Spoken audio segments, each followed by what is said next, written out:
Hey everybody, welcome. Um, I'm Romi Hill, and this is the last YouTube Live of my Special Skein Knit Along in 2023. So thank you so much for joining me. It's lovely to see you saying hello in the chat. Um, so again, there's a little bit of a delay. So I do actually read your comments in the chat and your questions.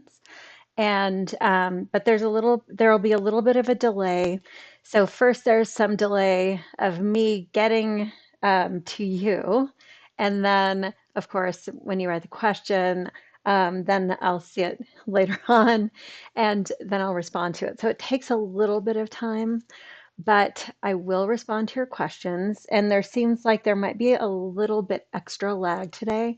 So I'm both looking at my broadcasting software, which is obviously real time to me. And then I also have the feed from the YouTube Live. So I'm watching both, and I promise I'll see you. So thank you so much for joining me, and thank you for being part of my Special Skein Knit Along.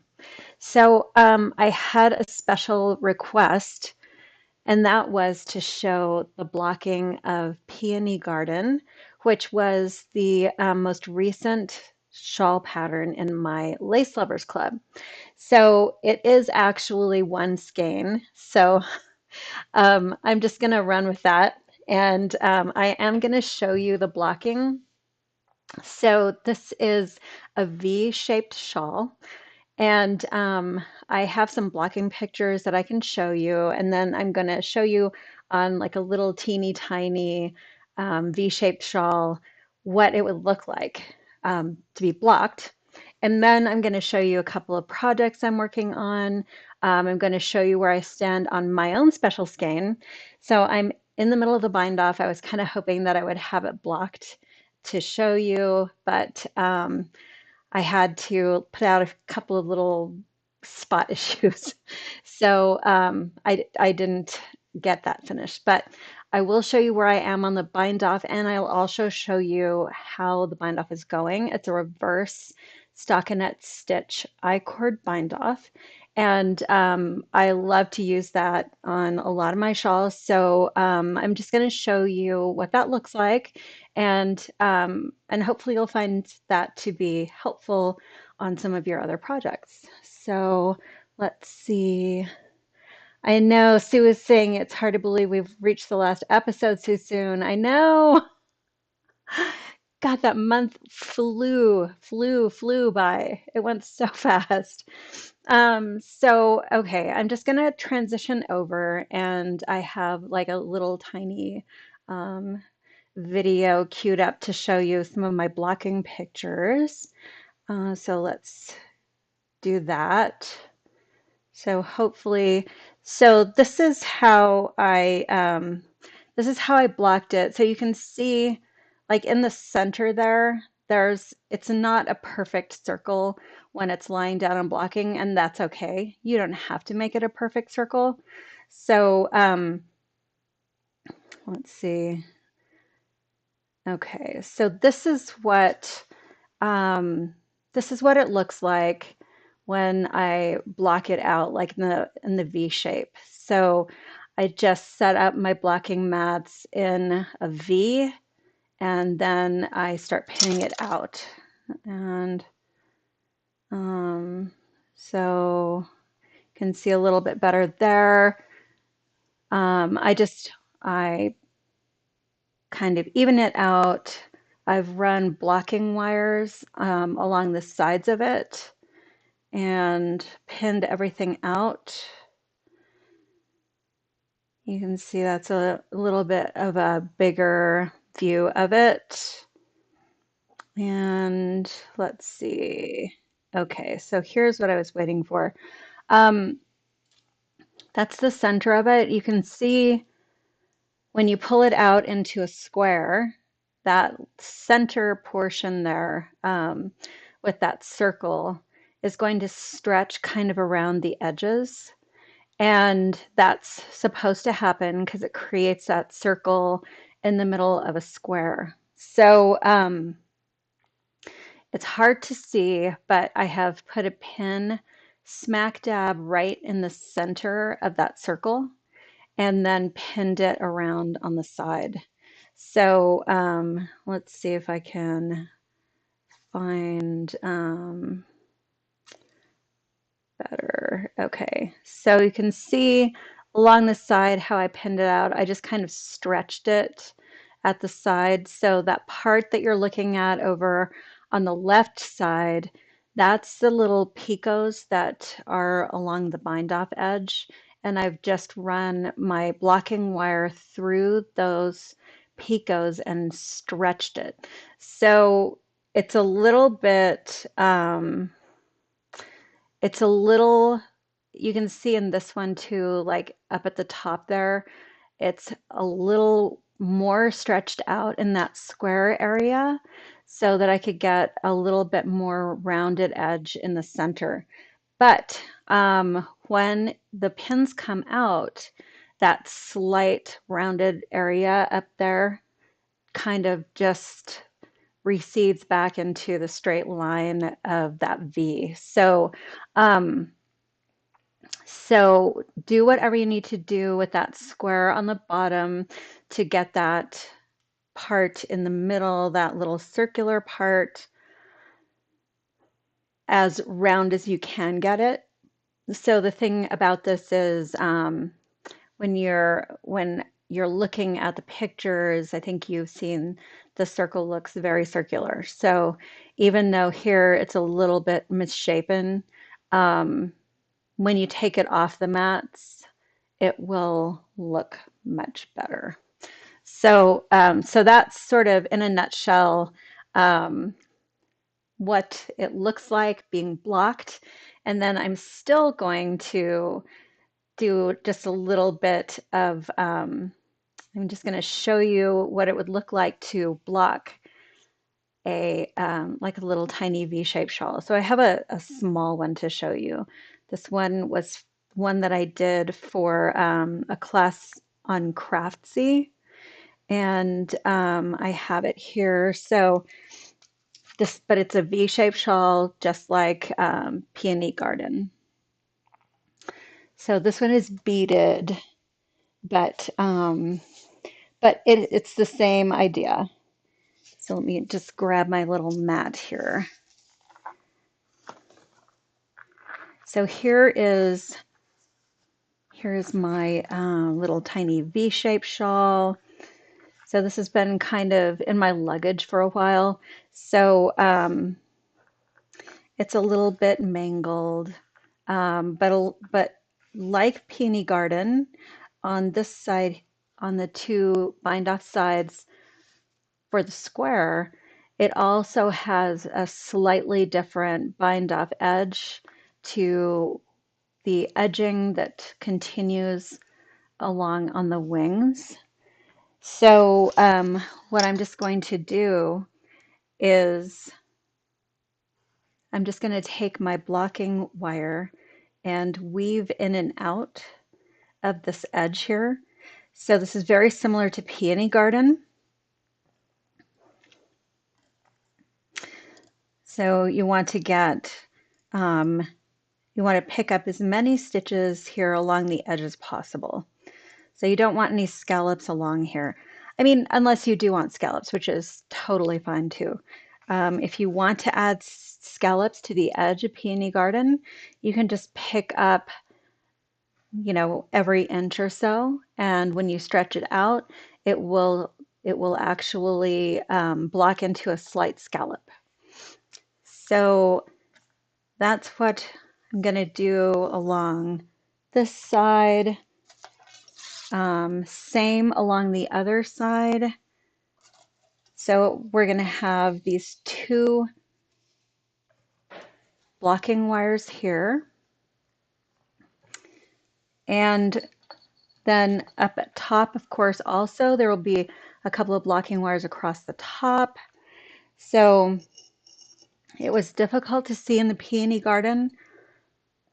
I put a pin right in the middle here so that I could be sure to hold this out properly and to keep it centered.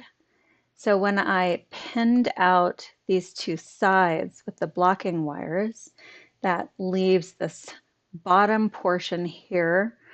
So what you can do is either use another two blocking wires to go in and out of this bind off edging here. So on Peony Garden, that would be just the picots. So you would be putting your blocking wire through the picots on this edge. On here, it's a little bit of a different bind off. This one is a crocheted bind off. So my blocking wires would go through the crochet, or I can just pin it out by hand like this. Much easier to do this with a small shawl like this though. So with a larger shawl like Peony Garden, I like to use the blocking wire as just a sort of guideline so I know where to pin it out. And just going to go bit by bit.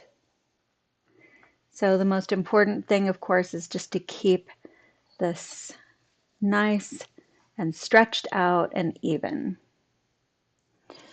So then, of course, the ends of Peony Garden, that it has those picots, and the picots, you're going to put your blocking wire through the picots and block it that way. So again, I know I've talked about this before, but in case you haven't seen this, I like to use blocking wires.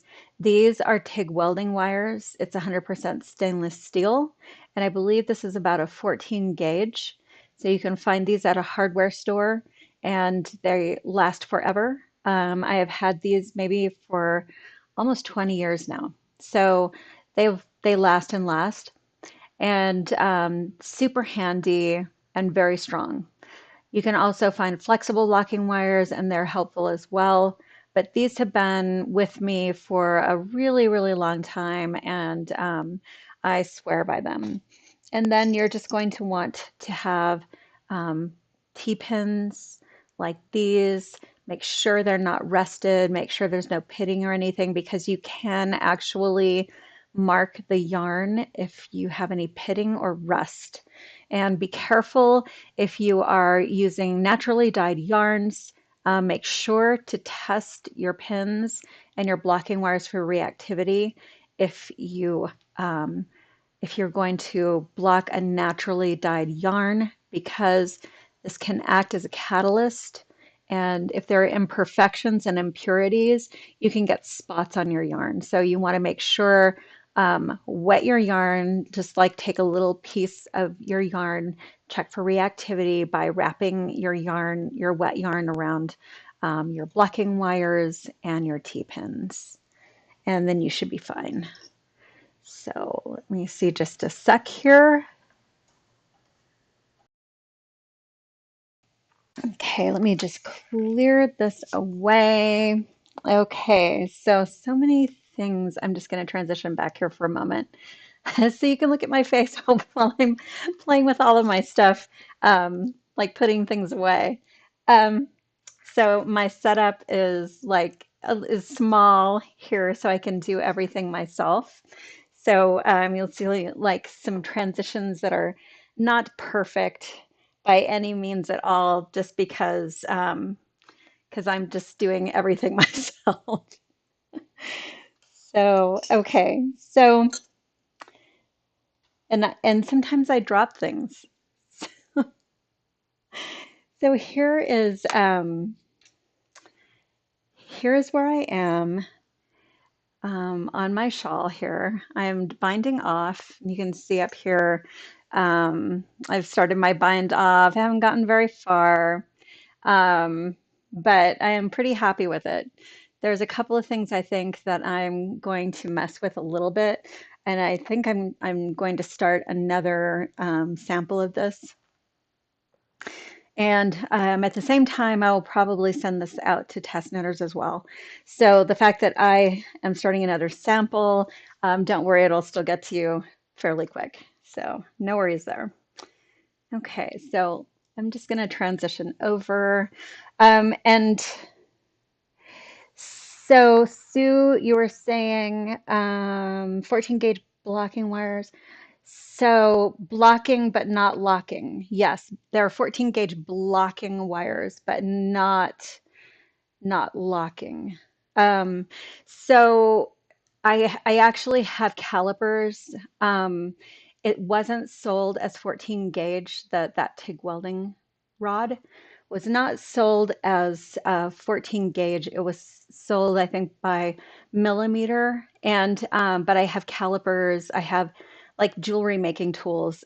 So I just like figured out what the gauge was. And it's around 14 gauge blocking, but not locking. Yes. And let's see. So Sue, I know I've seen them on Amazon. So look for TIG.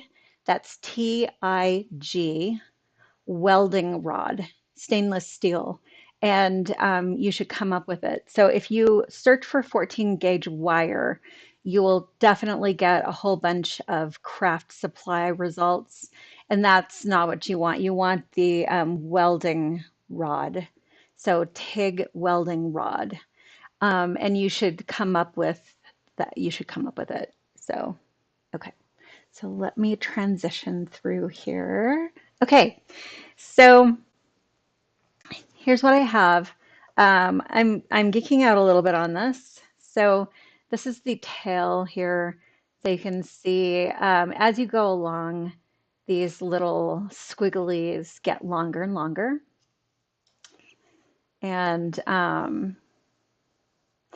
here is the beginning of my bind off. So this is a reverse stockinette stitch I-cord, and I love the way it looks. And it also gives you a really nice solid edging. So what I've done is I knit one row along on the wrong side, and then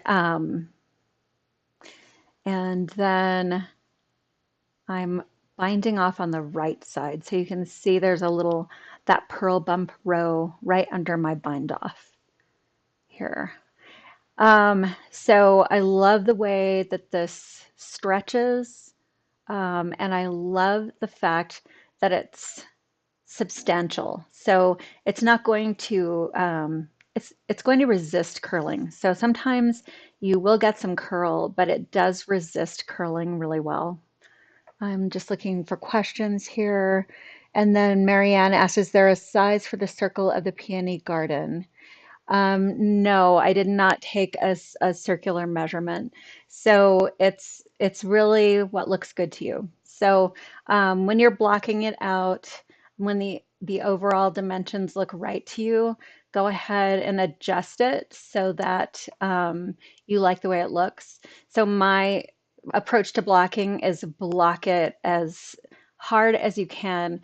One of my test knitters says thuggishly, and I totally agree with that.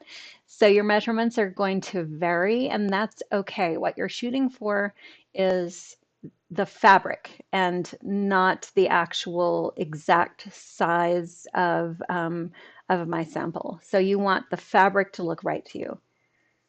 Okay, so let's take a look at this. I'm just going to bind off a little bit here so you can see how this goes.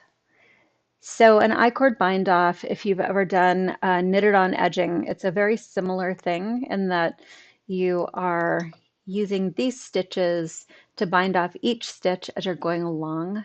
So I cast on 3 stitches, and this will completely be in the pattern, so no worries. And so you've cast on these 3 stitches, and this last stitch here is going to be work together with this next body stitch. So I'm going to bring my yarn is in the back right now, and I'm going to bring it around underneath my working needle, and I always use a larger double pointed needle than my working needle is, just so it'll be nice and stretchy. So I'm going to come over the top here of the yarn that's come in here. There is a way to do this so that it looks like it's knitted. So um, your needle always needs to come over the top of the yarn like this. So this comes from underneath and up and around, and purl 2. And then this last stitch right here is just purl together with the next body stitch. And you get these 3 stitches again, and your yarn goes to the back. And now you're going to move those 3 stitches back onto your left needle, and then bring the yarn around back again and keep on going in that way. So I have used this for several of my shawls. If you've knit any of my shawls, like Swoop, I believe, uses it, and Convergency uses it. And then also my shawls that have modern hap construction. Those shawls use it at the top as well. And it's a great bind off. I love it. So I still have my markers in here. And as I'm going along, I'm just moving those back. So at first, when you do it, you're going to see along here that it looks like there are these big loops along the back. Don't pull tight to try to get rid of those. As when you block, as in, I mean, don't knit tighter. As you go along and when you block, this is going to get pulled out like this, and you'll see those big loops allow the I cord to stretch more, and you're going to find that they disappear, and instead you just have this really nice looking I cord along the side here.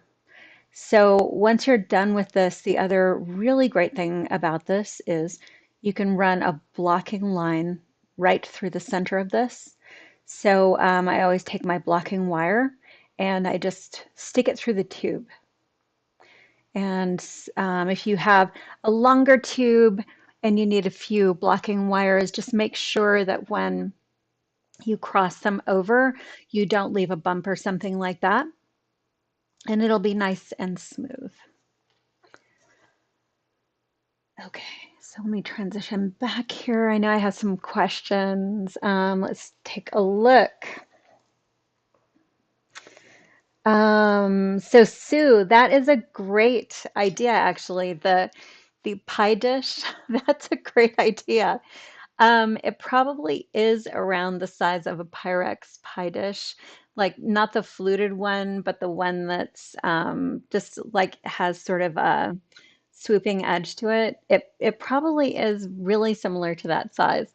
So if you want to, if you're concerned about keeping it round, that it's actually like really close to that size.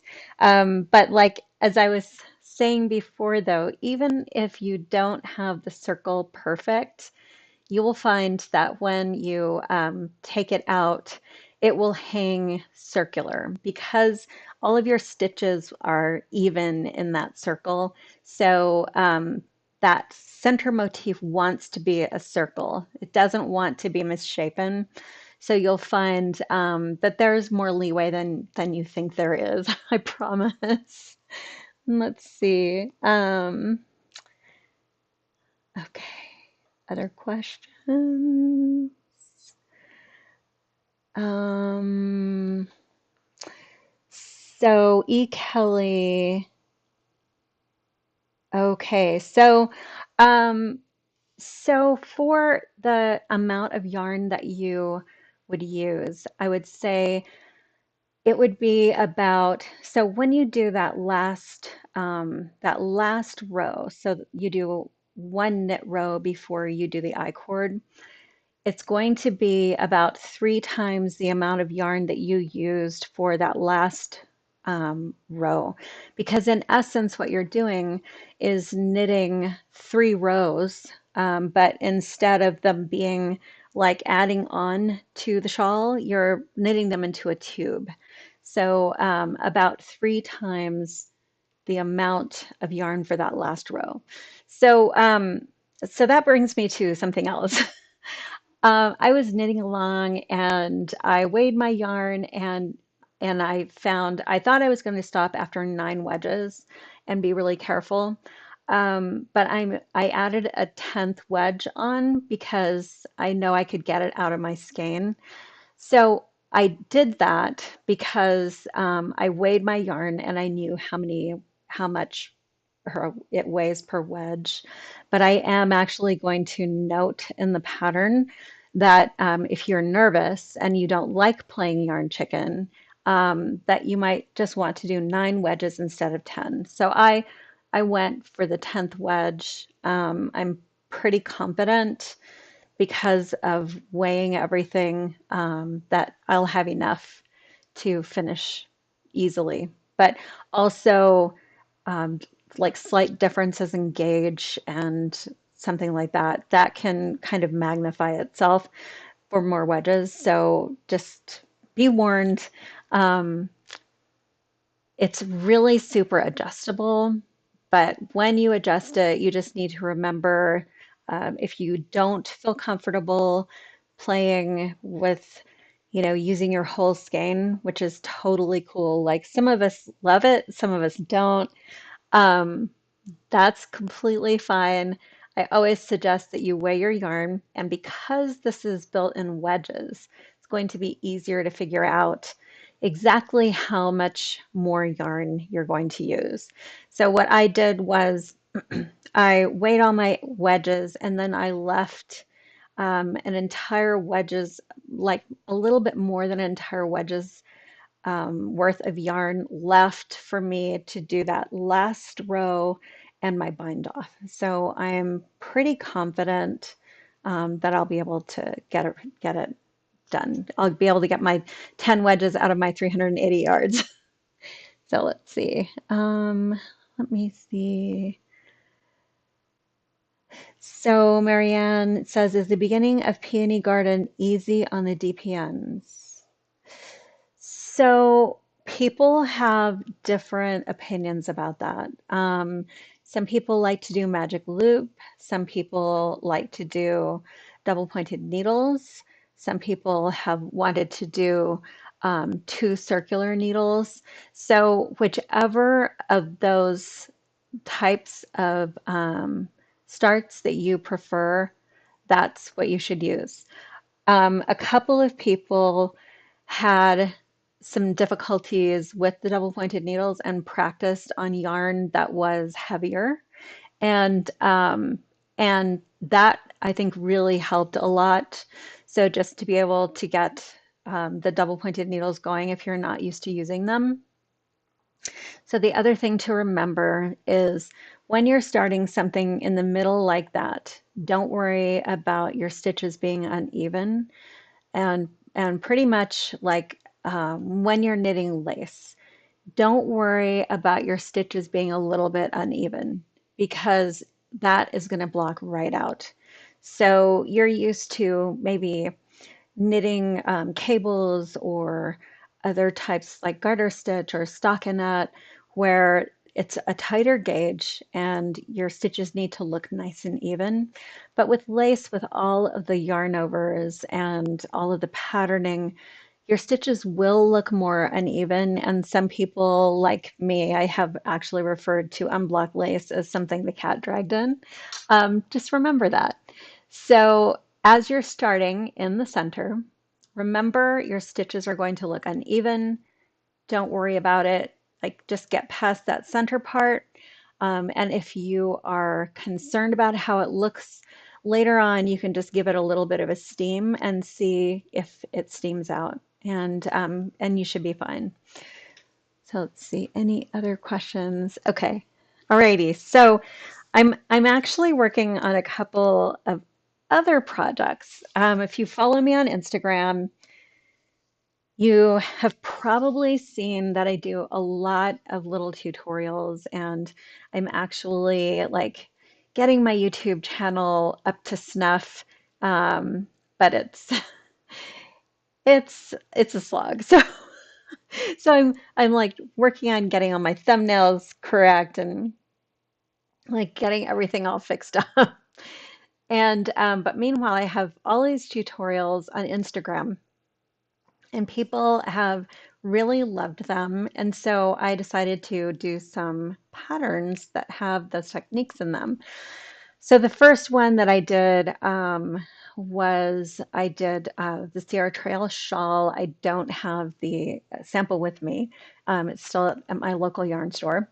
And that one has the center double increase in the middle of the upper triangle portion. Then that keeps it nice and solid with no spine in there.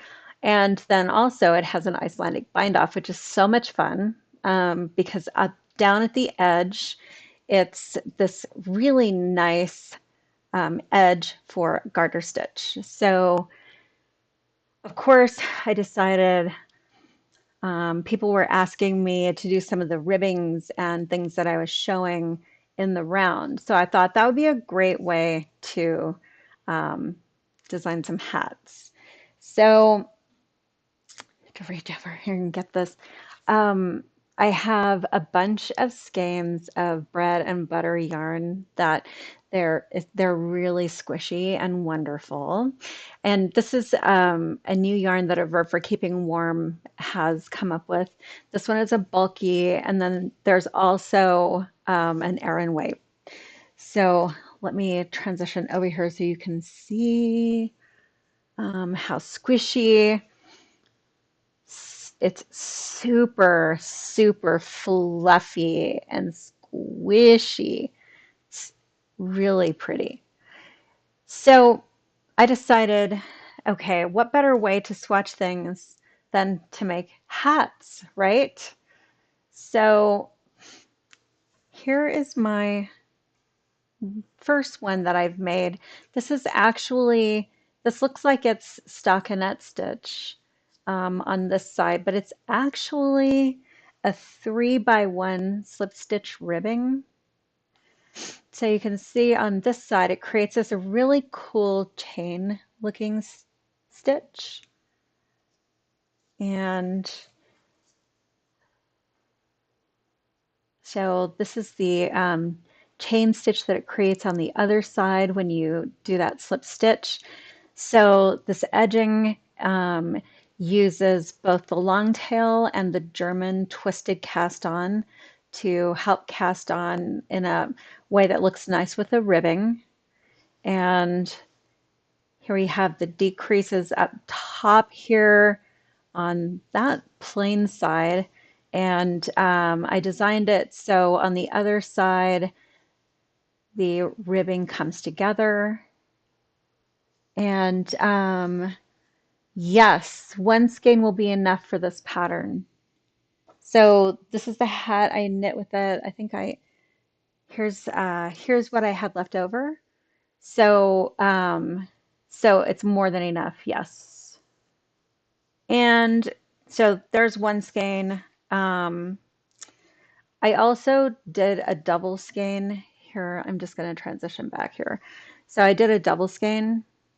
This is just a plain rib. And I'm sorry, I doubled, this is one skein and I knit from both sides of the skein. So it's like super chunky and really fast and just kind of warm and wonderful. So this is going to be another of the patterns. I showed you before I was working on a bucket hat, and that is also going to be in there. That's their Aran weight. And I'm also working on this one. This is going to be hemmed on the bottom. So this is going to use a hem technique, transition back again, and it's also going to use a jogless join. So right across here is where I joined the stripe. So, okay, jogless join. I love a nice jogless join. So you can see it on these mitts. I'm just gonna show you the stripe all the way around here.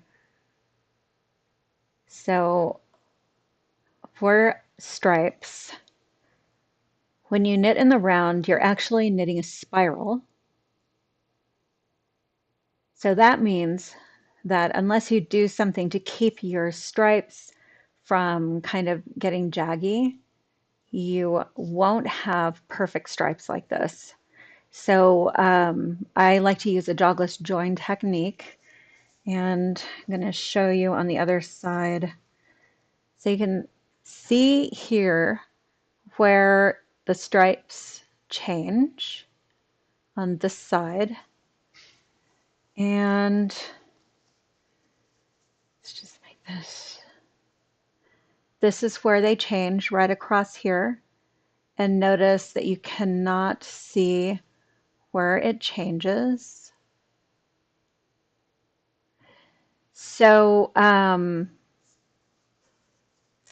that is going to be written into my hat pattern as well.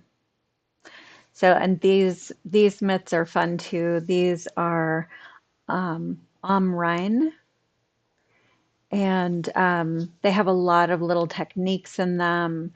So there's some slip stitch patterning here. There's an open work cuff with a little ribbing, and these little bit of lace up at the top, and they have an I-cord bind off. And I have these out because it's been a little chilly in the morning, so I've been wearing them. So that's that's my excuse. Okay, so those are the projects that I'm definitely including into my little collection. I'm going to have some mitts as well.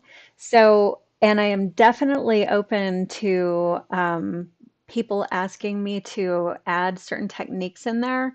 Whichever, like if you'd like to practice something, I think of hats and mitts as great swatches. So whenever I want to learn a new technique or teach a new technique or something like that, I often just make it into a pattern because I think it's so much more fun just to go along and then actually, when you're finished, you have something kind of fun. So, and then let's see. So today, today is September 28th. And I just wanted to tell you, I'm teaching a class in October. So um, I think it's October 8th, and it's Melissa Leitman has this little program that she's doing. It's called Melissa and Friends. And everybody knows that stitches and XRX and stitches are no longer with us. So Melissa put together a bunch of people who have taught and vended at Stitches in the past. And those are the people who are going to be teaching. And this is all virtual. And if you go to melissaleitman.com, you can sign up. So her classes are so much fun. She is so much fun. And she's been really awesome. Like she gathered a bunch of people together, and there are some really cool teachers and classes, and I'll be there too. And I'll be teaching um, like a shawl class. It's called Shawl We Knit. And it's about different types of shawl constructions and different ways to start shawls and bind them off. So if that sounds good to you, there's that. And there's a lot of other cool ones too. And let's see if I'm getting any questions here. Okay. Everybody needs enabling to shop. Yes. So anyway, with that, I actually hope you guys will grab a skein of bread and butter. Just pulling it upside down. Here's the right side up. It's super soft and squishy, and they didn't pay me to say this or anything. It's just like really squishy and wonderful and soft. And before I started knitting on my bucket hat, I had redone that. Like I had swatched and taken out and swatched and taken out that yarn about 20 times. And it's a merino, but it didn't pill actually. So it got like slightly fulled, like not really felted, but just slightly fulled, which meant like the strands seemed to be holding together better. And yeah, so I highly recommend, and hopefully you guys will knit some hats with me. So, okay, I'm just checking to see if I have any questions. Alrighty, so again today, a little bit of a shorter one, and there's one more Zoom for Special Skein, and that is this Saturday. This Saturday is September 30th, and I know I'm giving lots of dates, but because these videos stay up and people watch them later, I want to make sure that everybody knows when things are happening. So on the 30th of September 2023 is our last Zoom, and that link was in my newsletter, and it's also in the Ravelry Special Skein KAL thread, and also on my Facebook group. So um, any of those places, if you registered once, that's all it took for all of the different Zooms. And I will be giving out a couple more prizes than usual because, I mean, it's the last one and everything. And then I'm going to kind of look through people's posts and pictures and everything and enter you into just like a random prize giveaways for both my Ravelry and my Facebook groups. So watch out, and hopefully you'll get another special skein. And let's see. Okay. Thank you so much again for joining me. And I hope you can join me for the Zoom this Saturday. So it's at 1 p.m. Pacific time. And as I was saying, last Zoom for the Special Skein knit along, and this is the last YouTube for the Special Skein knit along, but I will actually still have lives now and again, just to kind of show you what I'm working on and answer questions. So if you have questions that you would like me to answer, let me know, and I will put them on my next live and demonstrate things for you. So thanks again, everybody. It's been lovely, and I can't believe it's finished so soon. So, thank you for being with me. Hope to see you. Take good care, and I will also have another special skein knit along next year too. Um, so hopefully you'll join me again next year and relax a little bit before all the craziness of the holidays. So thanks again. Take care, everybody, and I will see you soon. Bye bye.